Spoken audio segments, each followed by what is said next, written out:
Hi everyone, I noticed on YouTube that we haven't had a video for almost 5 months. Well, a lot has happened.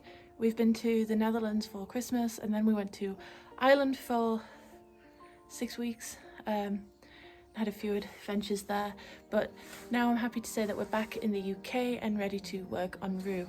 So I thought I'd do a quick video on an update on what has been going down so far and the progress we're making towards getting Rue up and running and things that we have discovered again.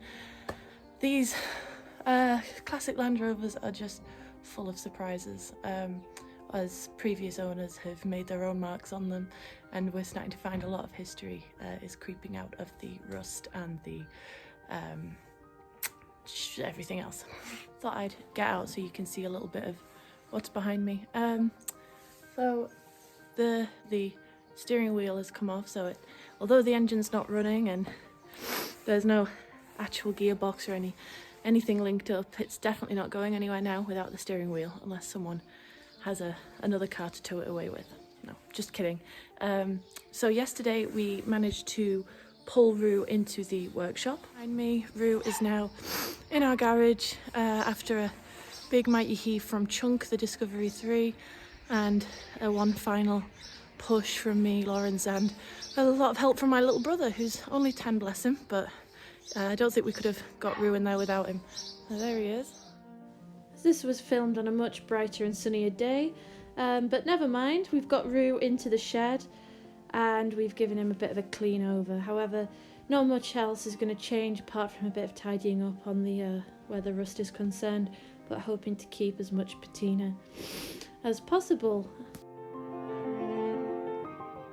We're trying to find as many original or genuine parts to Rue that she would have had at the beginning of her life.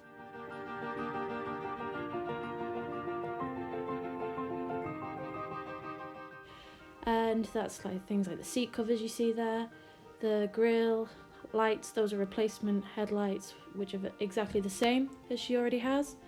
And here we have the fuel tank, which is a new addition formerly from a Series 2 military Land Rover, but that should fit in to Rue just nicely with very minor adjustments. But we have been confirmed that that'll fit just lovely. So stay tuned for that. And next up we have the interior, which has had a bit of a clean, and so you've seen the seat cover, the seats have been taken out.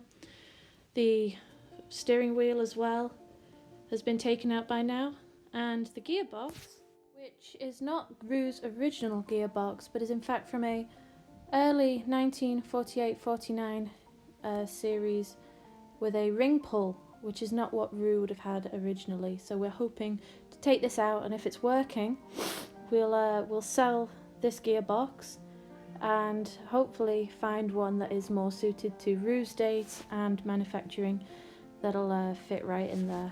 Just to note, we originally identified this as not being the original gearbox from this small bracket down here with 2 bolts, which is not what Rue had originally.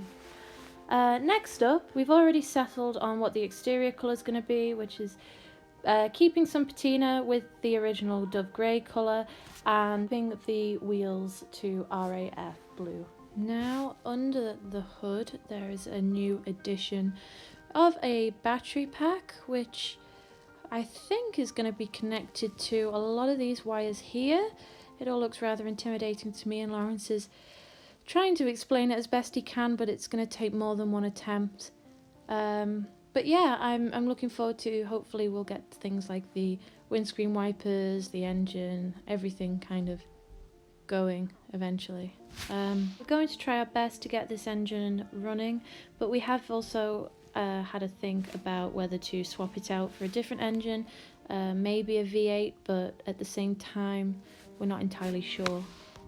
There is a reason that we call her Rue, not just from her Australian heritage, but also the amount of rust the poor girl's got at the moment. We are going to sort that out, our little rusty Rue. But at the moment, the engine bay and everything else included is going to be a very big focus for the next month or so in trying to get things hopefully running.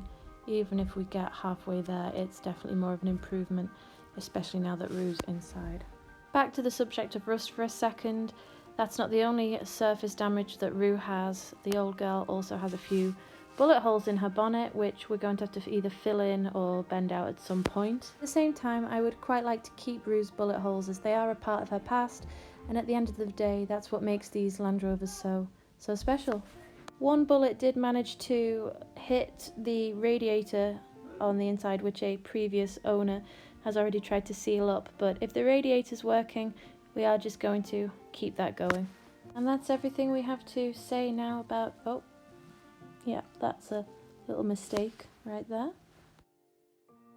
Unfortunately, this isn't the only bit of damage that is on Rue. A lot of it is underneath, and she has been ragged around a fair bit, but a lot of them have in the past. That's what they were used for. That's not going to work, but we are hoping to pull this out and make it a little bit more tidier. Well, that's all I can think of for now, but hopefully our next update isn't going to be in 5 months. We're just really looking forward to cracking on and trying to bring Rue back to life. Thanks again everyone for watching.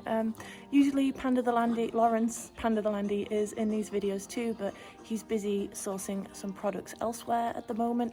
But keep an eye out on his Instagram page as well. He puts a lot of updates on there and is really good at sourcing his own stuff. Hopefully he will be back for the next video. But until then, we've got his sidekicks, me and Lucy Lou, making sure we record a little update of just me, not Lucy, she's gone now. A little update on Rue and how he's been getting on for the past few months. Hopefully we'll make some progress before going back to Holland. Thanks for watching and stay tuned for the next updates. Bye. I found a whole lot of luck inside Rue. Lucky Rue.